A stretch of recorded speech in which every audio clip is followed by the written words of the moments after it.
ketika Anda bertanya, coba ditanyakan itu kepada Kementerian Agama. Kriterianya yang akan mengelola itu bagaimana? Uang pemerintah saja dalam hal ini, mohon maaf nih, uang pemerintah saja dalam hal ini Kementerian Agama aja amburadul mengelola haji reguler.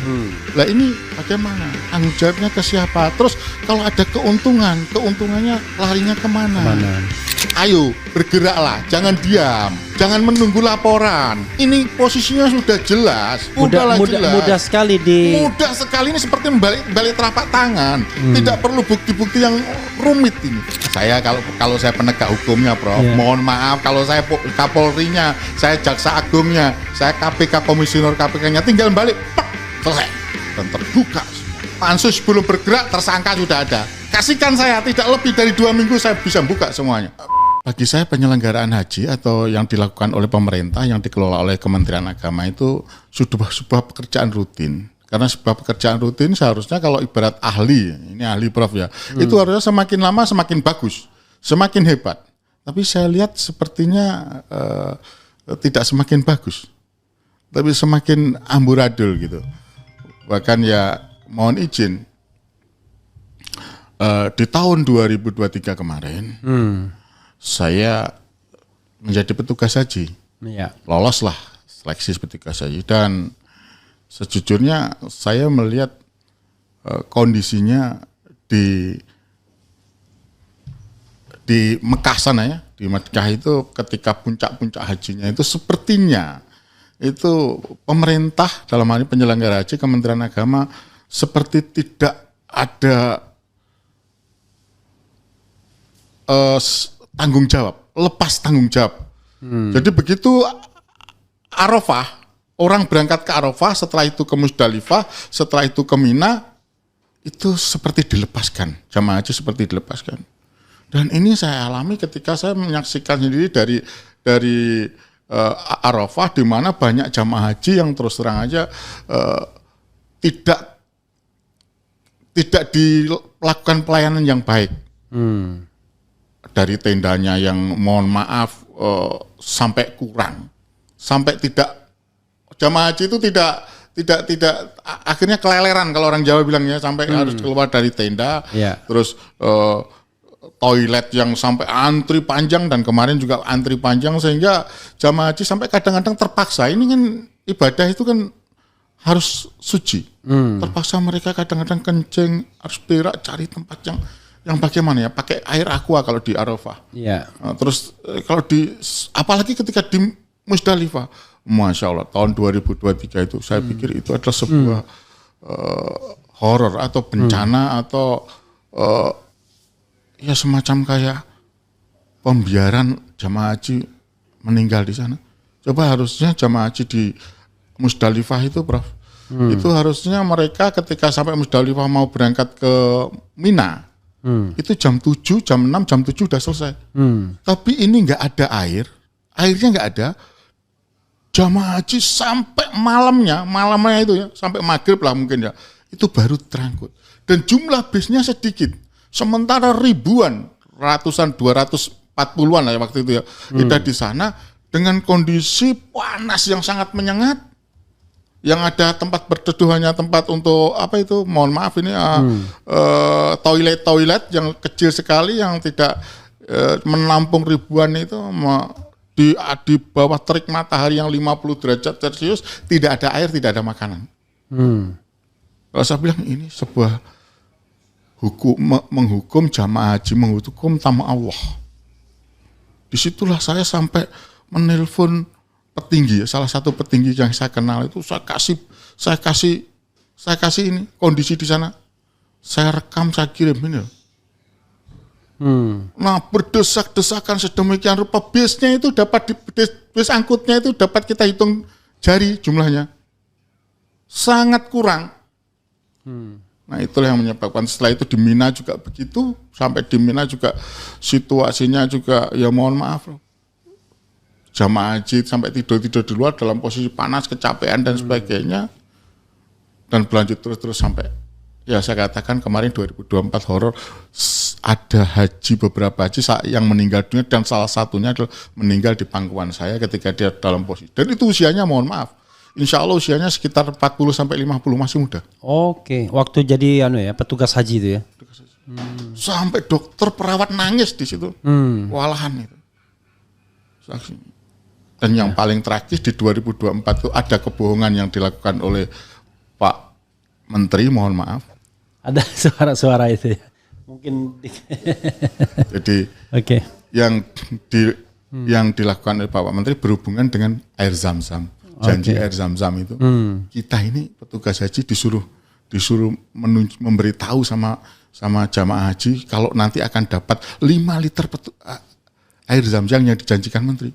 Sampai sekarang tidak terlaksana. Dan itu mohon maaf, anehnya lagi Prof, yang merasa saya sakit hati, saya itu sering di WA sama orang-orang, ditagih karena saya melakukan begitu. Yang kedua, menterinya ini loh nggak pernah minta maaf. Jadi kalau bagi orang yang bolak-balik ke Mekah, air Zam-Zam mungkin biasa aja ya kan. Tapi bagi jemaah haji yang barangkali sekali seumur hidup, ya itu air Zam-Zam itu penting sekali bagi mereka. Penting sekali. Dan yang ditunggu tamu-tamunya. Iya. Itulah ya. Sampai sekarang Gusmen, mohon maaf aja saya Menteri Agama tidak minta maaf. Tidak minta maaf. Dan itu padahal sudah diumumkan. Saya berkeyakinan, saya mendapat keluhan beberapa kepala-kepala di Kementerian Agama daerah, mereka ditagih sampai malu. Saya sendiri aja ditagih, saya bukan orang Kementerian Agama. Ditagih sama, termasuk di situ ada bule saya, ada adik saya, dan istrinya yang kemarin ikut gak dapat itu. Ada demo, mereka membawa 6 keluarga di sana, nggak dapat itu. Padahal kalau dapat 1 5 liter ya kalau nggak salah. 1 5 liter. Kalau 6 keluarga 30 liter. Itu ya dijanjikan, kita disuruh memberitahukan. Nah ini kalau kita nggak sampaikan dosa Bro. Punya dengan nama Allah. Iya. Kalau kita berbohong sama 1 sampai 1000 orang, katakanlah masih bisa dihitung Bro. Tuh ini ratusan ribu tamu Allah yang kita bohongi. Iya. Bahaya Bro. Terus nggak bohong, menyampaikan informasi tetapi ternyata informasinya tidak dilaksanakan gitu ya. Tapi kan kita merasa ikut berbohong lah. Ya sewajarnya secara moral kita merasa ikut berbohong walaupun yang berbohong adalah Menteri Agama. Iya. Gus, sekarang kan pansus haji ini kan yang paling menohok adalah dugaan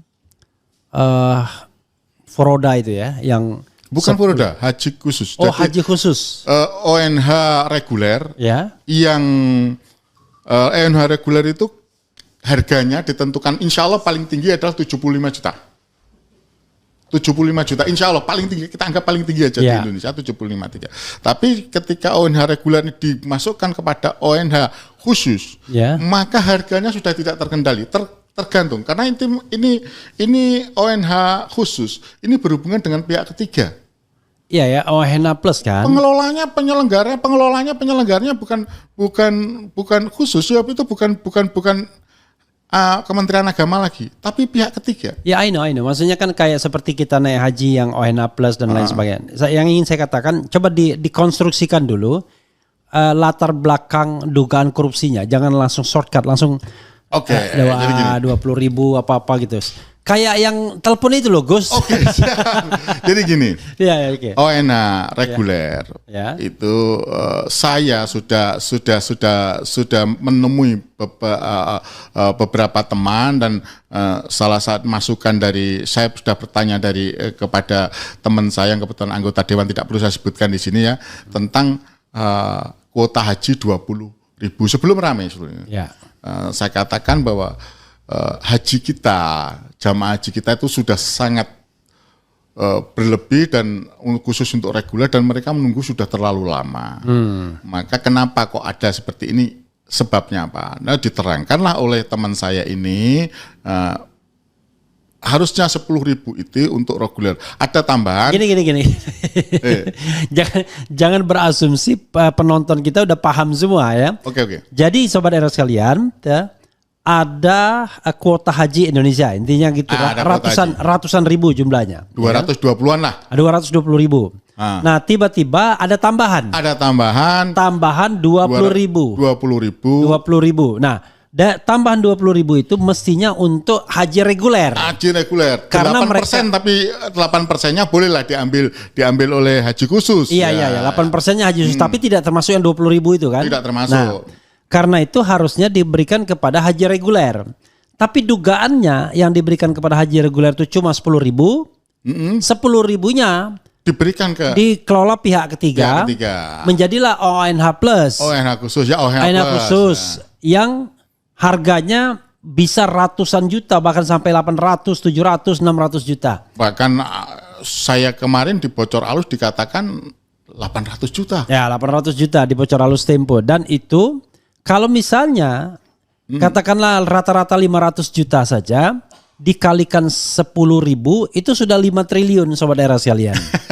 Dan ini sebetulnya ya gini, kan? Bro. Oke, silakan teruskan. Yang saya permasalahkan adalah ketika saya mempelajari, menanyakan, itu sebetulnya ada sebelum 20.000 itu ketentuannya itu ada di dalam perjanjian rapat kerja antara DPR RI Komisi 8 dengan Menteri Agama, itu akan dijadikan reguler. Juga adanya keputusan Presiden. Nah, tahu-tahu Menteri Agama membuat aturan sendiri, dikasihkanlah. Dan ini ketemunya setelah, mohon maaf saja, setelah pansus, informasi yang saya dapat, pansus DPR RI dalam hal ini yang diketuai oleh Muhaimin Iskandar, ya, Gus Imin kalau saya panggil Gus Imin, itu menemukan itu. Dan ini memang saya sampaikan, ini saya protes pada mereka. Kok ini bisa? Gitu. Kok ini bisa? Ini gimana ceritanya? Antriannya udah panjang, bertahun-tahun. Tidak boleh ini Menteri Agama mengambil keputusan karena sudah ada kepresnya juga, sudah ada rapat kerja, sudah ada aturannya. Ngapain ada apa Menteri Agama? Nah, saya menduga saja ya, karena haji khusus ini pengelolanya bukan Kementerian Agama, pihak luar. Maka ada kong kali kong, saya duga ada kong kali kong karena pihak ketiga PT penyelenggara bisnis sudah ini. Saya tanya sama teman-teman, pernahkah Anda bertanya? Coba ditanyakan itu kepada Kementerian Agama. Kriterianya yang akan mengelola itu bagaimana? Uang pemerintah saja dalam hal ini, mohon maaf nih. Uang pemerintah saja dalam hal ini Kementerian Agama aja amburadul mengelola haji reguler. Lah ini bagaimana? Tanggung jawabnya ke siapa? Terus kalau ada keuntungannya larinya kemana? Ada enggak ketetapannya berapa harganya? Dan siapa yang dimasukkan nanti yang akan masuk itu, benarkah itu orang yang sudah antri? Mohon maaf ya kan? Oh, sudah antri katanya. Benarkah itu sudah antri? Sudah ditanyakan belum sama Dewan? Karena terus terang ini mohon maaf, memberi kekayaan, memperkaya orang lain melalui fasilitas negara. Dan ini saya yakin kalau hubungannya seperti ini, patutlah saya duga ini ada korupsi. Mengesampingkan kepentingan rakyat yang sedemikian rupa. Nah, ini tidak boleh. Harus DPR membuka ini sebabnya apa. Tidak bisa untuk diam saja. Itu sebelum rangkaian rame-rame ya Prof ya. Saya sudah menanyakan begitu. Nah, disitulah saya langsung teriak-teriak terus, akhirnya alhamdulillah saya mendorong kepada DPR, sesungguhnya saya mendorong kepada DPR untuk sebelum melakukan pansus, laporkan dulu ke KPK. Supaya ini jelas, karena ya patut duga kan ada pihak ketiga itu memperkaya orang lain. Ya, seperti kita tahu lah birokrasi kita itu birokrasi yang mohon maaf banyak korupnya, Prof. Mau diakui atau tidak, kita ini harus mengakui bahwa negara kita adalah satu negara yang sistemnya banyak korup. Ya nggak usah diakui atau tidak, skor indeks persepsi kita masih 34, masih negara korup. Ya, saya kan begitu. Ini kenyataan. Nah, kalau kita nggak non sewu, ini akan bobrok terus haji. Ini urusannya dengan tamu Allah. Ini bukan masalah orang punya uang. Ini hubungannya dengan rukun Islam yang kelima. Rukun Islam bukan. Sekarang kita balik sedikit ya untuk melihat tata kelola haji ini.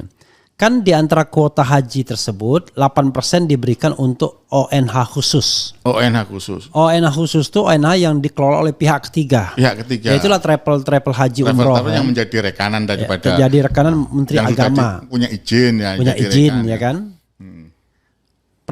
Yang punya izin. Saya membayangkan 8% dari 200.000 berapa? Kalau itu 160.000. 160.000. 160.000. Nah, 160.000 inilah yang dibagi-bagi ke travel itu. Bukan Pak Prof. Kalau 8% itu 16.000. Oh, sorry. 16.000 ya. 16.000. Kalau 200 ya. Oh iya, sorry. 216.000 sih. 116.000 16.000, sorry. Nah, kalau 200.000 16.000. Nah, 16.000 inilah yang dibagi-bagi ke travel haji. Oke. Dan disitulah dia kemudian bisa menentukan berapa tahun, setahun, 2 tahun, 3 tahun, tergantung hepengnya. Tergantung duitnya. Tergantung duitnya ya kan. Nah, semakin besar kita bayar, semakin cepat kita berangkat. Karena sama dia tinggal diganti-ganti aja. Diganti-ganti dan dia nggak pakai antri dia. Dan itu tidak ada transparansi siapa yang akan berangkat gitu ya. Iya. Nah, lalu kita juga tidak tahu apa kickbacknya travel haji itu kepada birokrasi. Berapa yang masuk ke negara itu aja udah nggak jelas itu ya. Nggak jelas. Gitu. Bayangkan. Karena patokan harganya nggak jelas.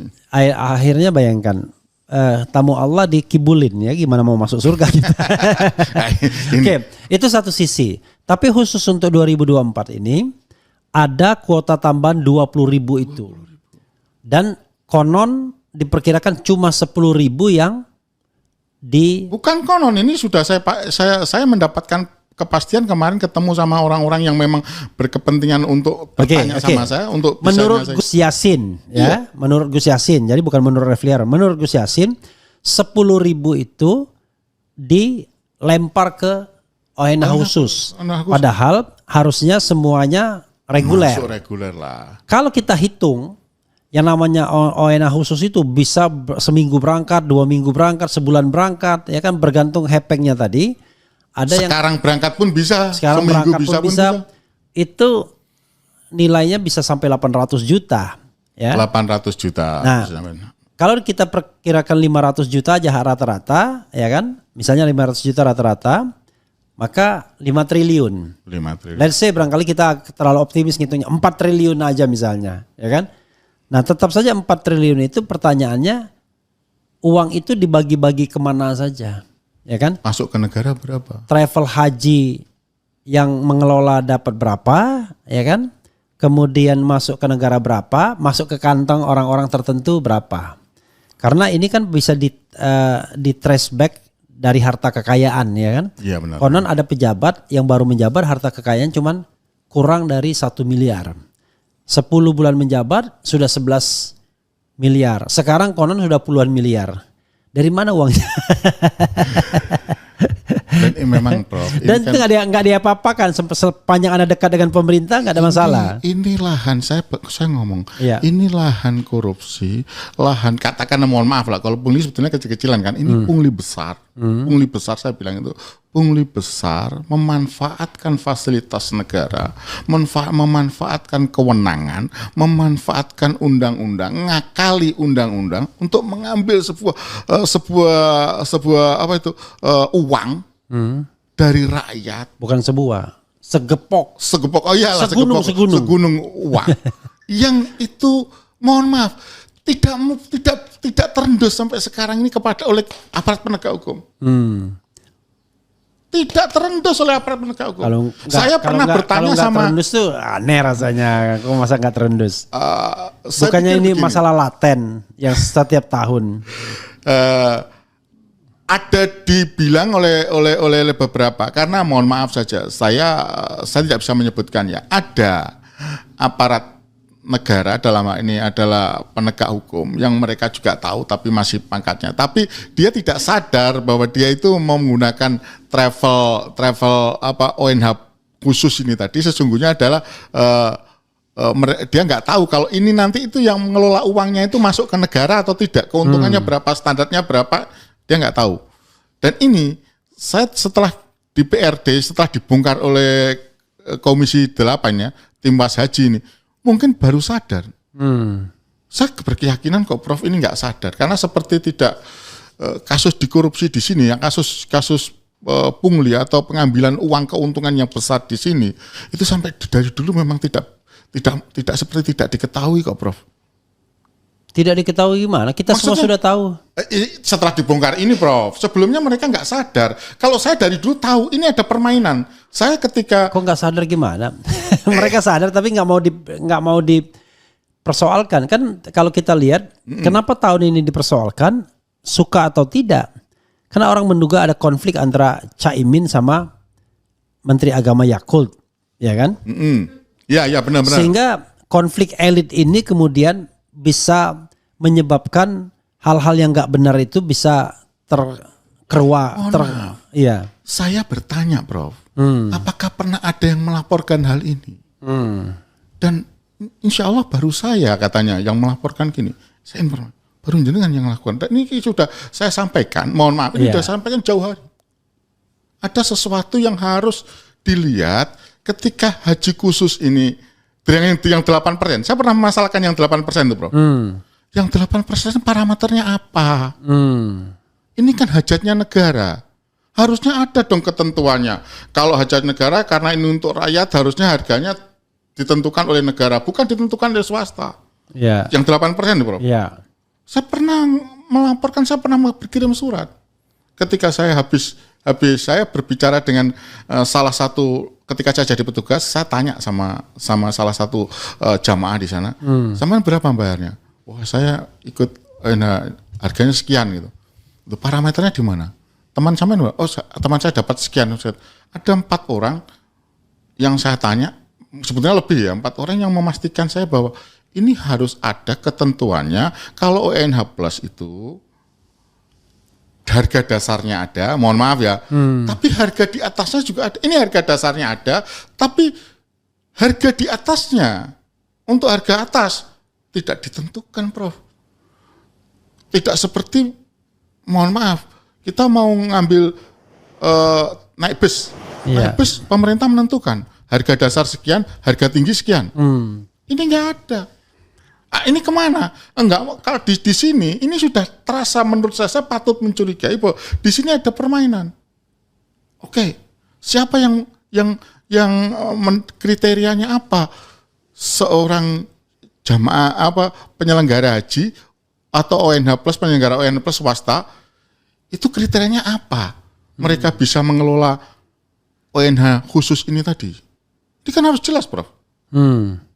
Karena kemarin saya dapat WA dari salah satu petugas yang mengatakan, salah satu orang di Kementerian Agama, saya juga gemes, Gus. Bagaimana saya itu sekarang ini saya tahu di situ itu ada PT perusahaan penyelenggara haji yang belum punya izin di Kementerian Agama bisa memberangkatkan banyak orang. Saya tanya, ada WA-nya ada, Zaman dulu kan ada maskapai penerbangan yang dapat izin tapi nggak bisa mendarat. Kan ini begitu saya keluar ada yang bertanya begitu. Bener omongan jenengan dulu, Gus. Ini kok izinnya belum keluar tapi bisa membawa jamaah haji banyak, dari mana?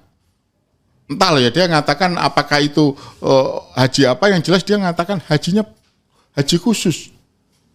Apa khusus masuk yang itu dia nggak tahu, tapi dia sebagai salah satu petugas haji dia gemes gitu. Dan ini sudah dilaporkan kepada atasannya, ada kejadian begini. Atasannya yang ngomong nanti sepulang haji ini ya, Prof ya.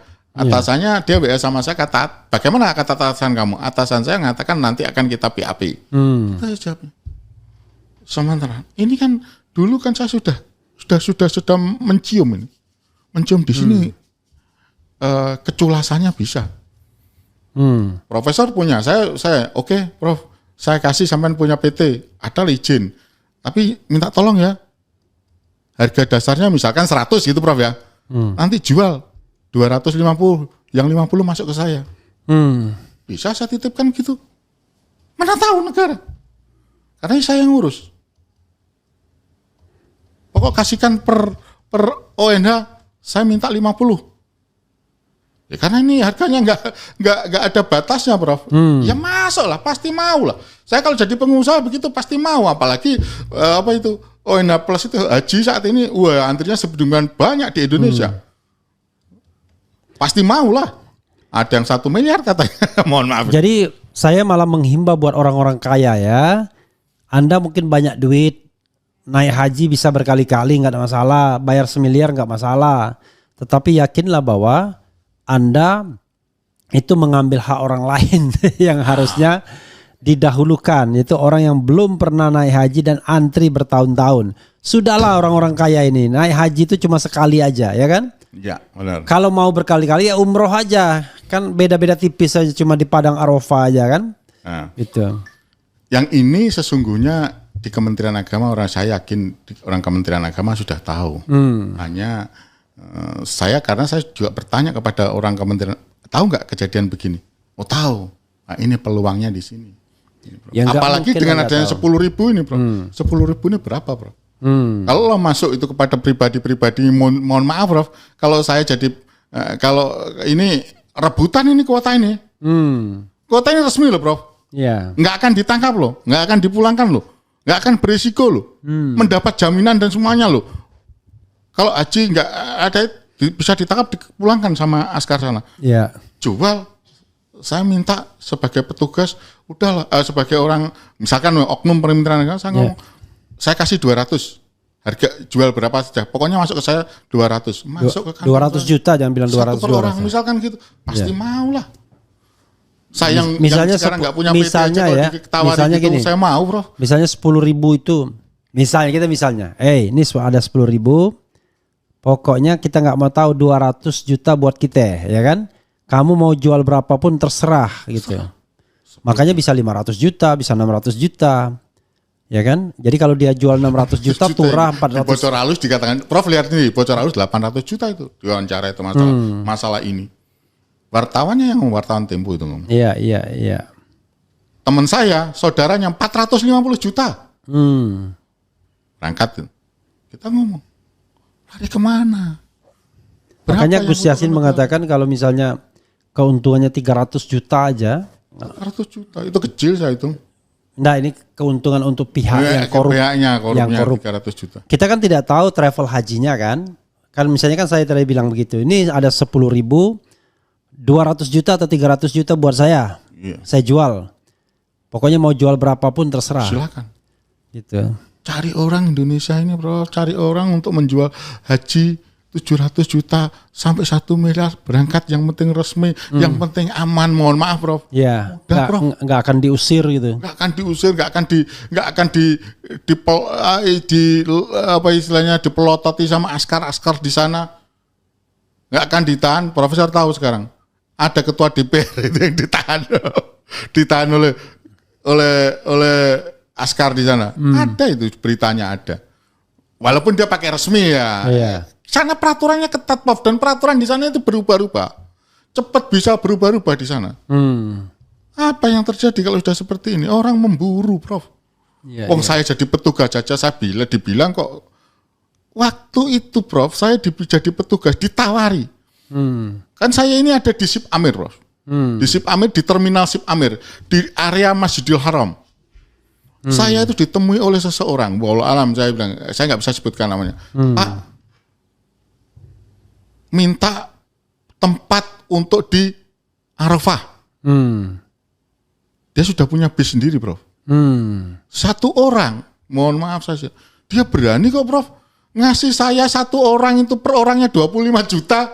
Kalau hitung-hitungan dikurskan di sini, pokok bisa masuk ke Musdalifah dan bisa dibawa ke Arafah dan ke Musdalifah.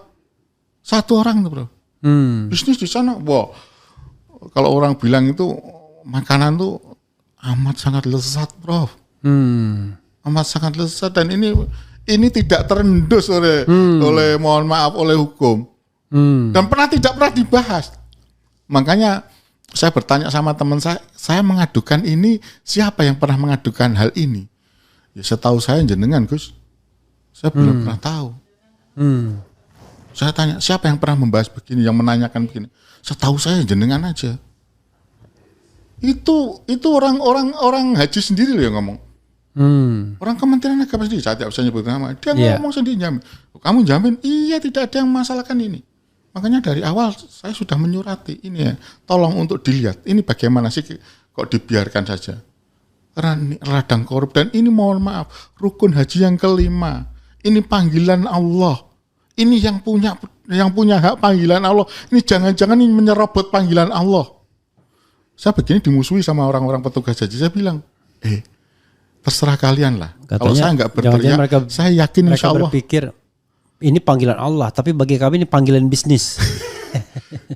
Prof, saya itu dimusuhi sekarang sama teman-teman petugas haji. Saya katakan, kita ini jadi petugas haji itu petunjuk dari Allah, ditunjuk oleh Allah. Kalau kita mendiamkan hal-hal seperti ini, yakinkah kamu nanti tidak akan ditanya sama Allah ketika kamu tahu tamuku datang, tamuku yang punya hak diserobot oleh orang lain, kamu diam saja dan kamu tidak menceritakan adanya kejahatan, dugaan kejahatan di situ ya. Kalau saya sudah jelas itu ada kejahatan di situ, kamu diam saja.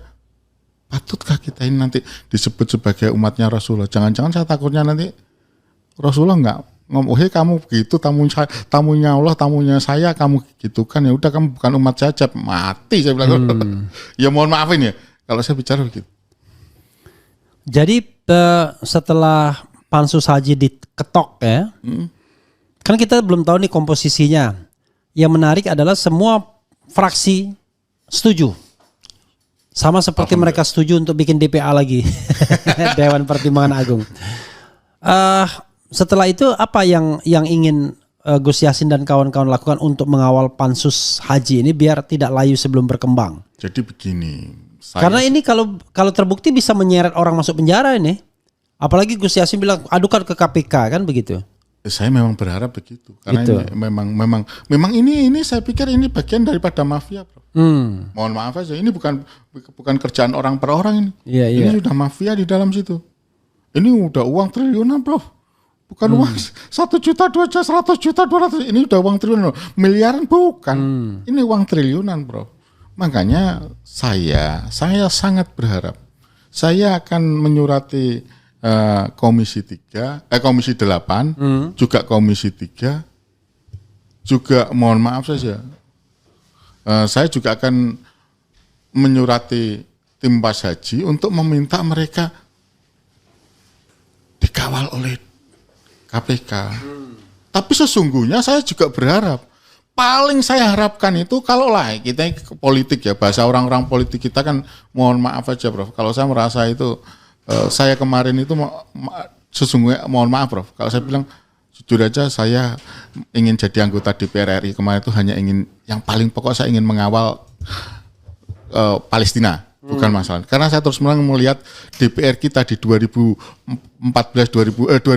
sampai 2024 itu, waduh, super mandul. Super khianat lah, mohon maaf ya. Saya kemarin pengen masuk ke DPR RI itu hanya satu, saya ingin kalau saya jadi setiap hari kedutaan besar Amerika, Inggris, Prancis, saya demo. Saya pengen ada anggota dewan yang melakukan begitu setiap hari. Saya karena amanat undang-undang begitu. Sayangnya nggak terpilih. Agak dapil saya nggak dapat kursi. Saya nggak dapat kursi. Salahnya partainya Demokrat waktu itu. Jangan disalahkan lah, Prof. Memang sudah Allah ketentuannya begitu. Karena waktu itu beliau ini semangat sekali. Soalnya beliau ini pendukung Anies. Begitu partainya belok, agak bingung juga. Lemas sudah. Karena tim sukses saya semua Anies. Semua ini orang Kediri semua. Tim sukses saya. Nggak mau milih saya kan. Saya ditinggalkan oleh mereka. Ini nyata. Ini boleh ditanyakan. Saya bawa ke sini ya. Yang sekarang ingin ikut sekitar 21 orang itu tim saya. Tidak ada yang milih saya. Saya sudah lamas lah. Tapi kembali lagi, saya bukan berharap pada DPR, tapi saya berharap kepada aparatur penegak hukum, ya ini dalam hal ini adalah KPK khususnya, Kejaksaan Agung khususnya. Ayo bergeraklah, jangan diam, jangan menunggu laporan. Ini posisinya sudah jelas. Mudah sekali mudah sekali ini seperti balik telapak tangan. Tidak perlu bukti-bukti yang rumit ini. Tidak perlu saya hanya berharap bukan pada DPR, mohon maaf saja. Kalau berharap pada DPR saya hampir tidak percaya, mohon maaf. Tapi saya baik dengan ada rekan-rekan saya baik ya. Saya bukan tidak percaya, tapi kondisi membuat saya mohon maaf aja tidak. Jangankan begitu, DPR aja kemarin aja mohon maaf ini. Kewenangannya DPR diambil oleh MK saja, diam mereka. Iya, mohon maaf loh ya. Ini kemarin masalah Gibran itu kewenangan DPR diambil, mereka diam. Coba kalau kewenangan saya diambil, wah berantem saya, Prof. Gelut saja daripada gitu. Tapi kembali, Saya tidak berharap pada DPR. Alhamdulillah saya menyambut adanya pansus. Alhamdulillah ada yang namanya Mohaimin, yang kata orang yang Mohaimin Iskandar, Caimin atau Gus Imin kalau saya manggil Gus Imin, yang oleh Allah, saya katakan itu Allah semua Prof ya. Itu kebetulan jadikan ketua di situ sehingga ada permasalahan beliau entah ada atau tidak saya nggak tahu, sehingga terbuka ini semua. Tapi fakta ini sesungguhnya sudah terbuka. Saya berharap rakyat tidak perlu mengadu kepada Bapak Ketua KPK, Bapak Jaksa Agung, Bapak Kapolri. Ayo segera kalian bergerak. Ini umat, ini urusan umat untuk umat. Mohon maaf ini. Ayo bergeraklah. Ada yang bilang jangan terlalu banyak mohon maafnya, terus saja. Tapi ini nyata memang harus begitu. Kalau kalau hajatnya umat ini haji ini berhubungan dengan panggilan Allah, saya juga nggak nyangka tahu-tahu saya ikut tes tahu-tahu lolos kok. Ya walaupun saya sudah pernah haji Prof ya, mohon maaf ya. Tapi saya coba-coba, saya itu kemarin coba-coba. Pendamping itu kalau pendamping nggak ada masalah. Ada tes. Melalui tes. Dan saya pendaftarnya paling akhir Prof. Diajak yang namanya oleh Pak Suhaji. Pak Suhaji itu mantan Kepala Kementerian Agama Kabupaten Bojonegoro. Saya dikasih tahu oleh beliau ngomong, ayo tes haji yuk ikut tes. Saya ikut daftar terakhir, tahu-tahu lolos. Itu kan panggilan Allah. Nah sekarang ayolah berhubungan dengan panggilan Allah, berhubungan dengan agama, berhubungan dengan mohon maaf ini, dengan spiritual. Dengan semangat keagamaan, ya mohonlah Bapak Kapolri, Bapak Jaksa Agung, Bapak KPK, Komisioner KPK yang katanya mulia, terserah itu, di masa akhir jabatan jenengan ini, buka itu. Itu ada insya Allah uang triliunan ada di situ. Dan itu mafia insya Allah. Saya katakan insya Allah, saya menduga ini mafia. Nggak mungkin kalau nggak ada mafia di situ. Enggak mungkin. Kalau mafia kok insya Allah gitu. Ya kita harus mengatakan insya Allah lah Prof. Soalnya kan kalau Tuhan mengizinkan hukum. Mafia itu. Iya gitulah. Saya kalau saya penegak hukumnya Prof. Mohon maaf kalau saya Kapolrinya, saya Jaksa Agungnya, saya KPK Komisioner KPK-nya tinggal balik. Pak. Selesai. Dan terbuka semuanya. Pansus belum bergerak, tersangka sudah ada. Kasihkan saya tidak lebih dari 2 minggu saya bisa buka semuanya. Saya menjamin. Saya tidak mengatakan sok. Saya sudah mengamati ketika saya jadi petugas haji, banyak yang saya di Sip Amir itu sering kayak wawancara gitu. Kok sampean bisa? Oh saya baru masuk Mas, saya bayar, tahu-tahu disuruh bayar 600 juta. Sekarang berangkat, dia baru bayar, pengen berangkat sekarang, ditawar itu katanya. Loh, enggak ada risiko toh, enggak ada. Ini dari Kementerian Agama, harganya berapa Pak? 600 juta, gila sebenarnya. Nah, itu haknya orang loh. 1 bulan dia saya di Sip Amir, sering omong-omongan. Di terminal kan jamaah haji banyak duduk di nunggu bis itu. Saya ngomong Bapak dari mana Pak? Wih, ini bisnis ini. Mohon maaf nih. Mohon maaf lagi. Ya begitulah. Kita ini kan nanti kalau nggak mohon maaf dibilangnya Wahabi. Ini masuk-masuk kan gitu juga. Gitu. Ya, mohon maaf ini. Ini apa yang saya katakan. Kalau apakah orang di Kementerian Agama tahu begini? Insya Allah banyak yang tahu. Insya Allah banyak yang tahu. Cuma mereka nggak berani saja. Nah ini kalau tidak saya buka, saya pasti akan ditanya nantinya. Saya ini pengacara Prof, jujur aja. Pengacara di Indonesia itu masuk dalam lorong gelap Prof. Mohon maaf, saya kalau ditanya ini, kalau ini pasti akan ditanyakan sama Allah, sama malaikatnya. Cep, kamu pernah tahu begini, kamu teriak enggak? Harus saya teriakkan. Daripada saya ditanya, lantas nanti Rasulullah, kamu tahu itu hubungannya, berarti kamu sekarang ngaku sebagai umatku. Ya mohon maaf Cep, nggak layak kamu jadi umatku, mampus saya bilang gitu. Waduh, kamu bukan umatku karena kamu tahu ada permainan urusannya dengan haji kamu. Itu yang saya tidak berharap, sekali lagi saya tidak berharap pada DPR, Pak. Saya berharap pada Bapak Jaksa Agung, Bapak Kapolri, Ketua Komisioner KPK khususnya yang Muslim, ayo bergeraklah. Ini saya beritahukan, kalau nanti kalian tidak bergerak, saya sudah sampaikan, ingat ini akan menjadi bandul, saya akan menjadi saksi bandul kalian kelak di akhirat. Benar, Prof. Bapak Jaksa Agung sekarang kalau nggak mau tetap beliau tidak bergerak, beliau Muslim, saya juga Muslim. Ini saya beritahukan lewat podcastnya jenengan, Prof. Iya. Saya akan menjadi saksi pemberat Jaksa Agung. Urusannya dengan nama Allah, mohon maaf nih, nggak melebihkan. Itu yang Nanti kalau dibilang saya juga akan jadi saksi. Bilang Pak Jaksa Agungnya, emang gue pikirin. Semoga Ini tidak mohon maaf ya Pak Jaksa Agung Burhanuddin. Semoga tidak lah. Ya, teman saya juga ini. Oke. Kira-kira begitu. Sudah dihubungi oleh anggota DPR? Adalah yang ada ya, secara informal ngomong. ya. Iya, ya mereka datang ngomong. Tapi begitu nanti pansus haji betul-betul bekerja, apakah Gus Yassin mau proaktif atau nunggu dipanggil? Saya akan berusaha untuk mendatangi dan melihat. Proaktif ya. Saya akan berusaha. Tanpa karena kalau tidak proaktif ya susah gitu ya. Ini tanggung jawab moral saya dan tanggung jawab saya sebagai umat Islam.